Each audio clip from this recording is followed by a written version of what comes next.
All right, we are back, and we're going to talk about the good and the bad for Battleground. Overall, the show gets a solid thumbs up from me. It was a solid show. For the goods, Ruca and Kelani Jordynne's match was freaking great. Yeah. This was my match of the night. This one was so good. I guess that maybe my expectations weren't necessarily the highest because they're still fairly inexperienced, but at the same time, they crushed it on this stage. They did a great job. People were into this match, and I was so happy for them. Yeah. You're like, go out of your way. This is a 2 thumbs up match. 1,000%. The story with the D'Angelos and Lorenzo is awesome. Yeah. They incorporated the package really well into it. People responded well to it. It's not silly. It's believable. It's fresh. It's different from something that we have seen 1,000 times. Yeah. Like the mobster Italian organized crime shtick has been around for decades, but this just seems so different. It's so fresh. It's great. I love the lore behind it, where we stand from here. They've structured it well. Yeah. The aura that both of them really give is great. I loved Luca Crucifino's involvement because he's sort of in the middle still. Yep. It's just good stuff all the way around. Yeah, it was just phenomenal. It was so cool.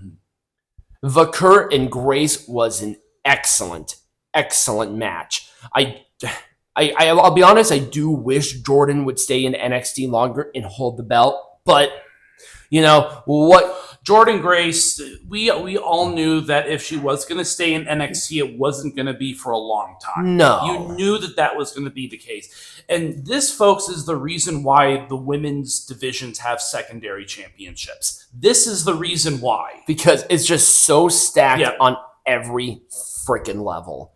It's just wonderful. Yeah. And it's really good stuff. Femi and Borne exceeded my expectations. Yes, it did.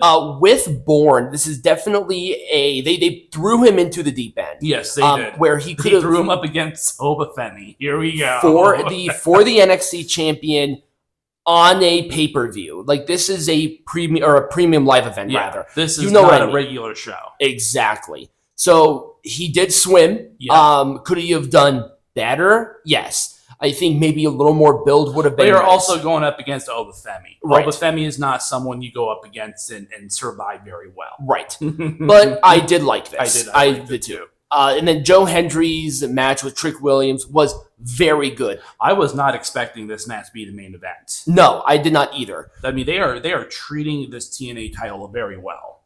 They're not only treating it really well, but they're treating the relationship very well. Yes, they're treating it with a modicum of respect. Yeah. That is not something that you see, but again, you got to think about who's at the helm. They understand good business, and this is good business. Everybody is thriving. Now, if the relationship was not going well, if TNA had low ratings or WWE was just dominating every aspect of TNA as a program, I probably would say something different because I'm unbiased. But based on everything I've seen, the record numbers, the attendance, how they've done it, it's all been a net positive. Yeah. So that's why I put this as a positive. And even with such a great show, there were a couple of negatives. Not a lot, but there were a couple. There were a few.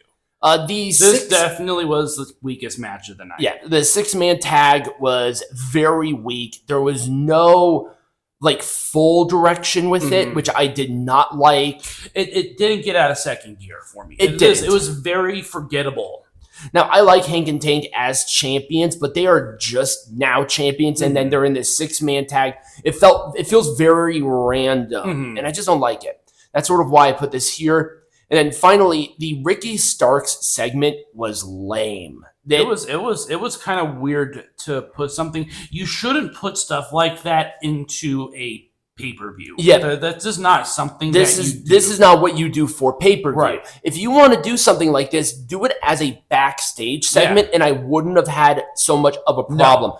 I wonder if they did this to test Ricky Starks in a main roster capacity, because this was the set and everything for that Saturday night's main event. It was the same weekend. Yeah. So this is a different audience. How would he do in this situation? Right. And then he drops the title Which indicates that, yes, they're like, okay, we'll bring them up to main roster. Exactly. So just kind of a double-edged sword when it came to this, where they tested it, and it's like, well, did the test really work? Did it hurt the show? Did it hurt the show? Kind of. It kind of hurt momentum. Yeah, definitely hurt momentum. Now, if they did this right after the 6-man tag, maybe I would have been a little more positive to it, but that's just sort of there. That was really Battleground. Not too many matches, not too many negatives. Solid show, full thumbs up. Now, when we come back, we're going to talk about Double or Nothing.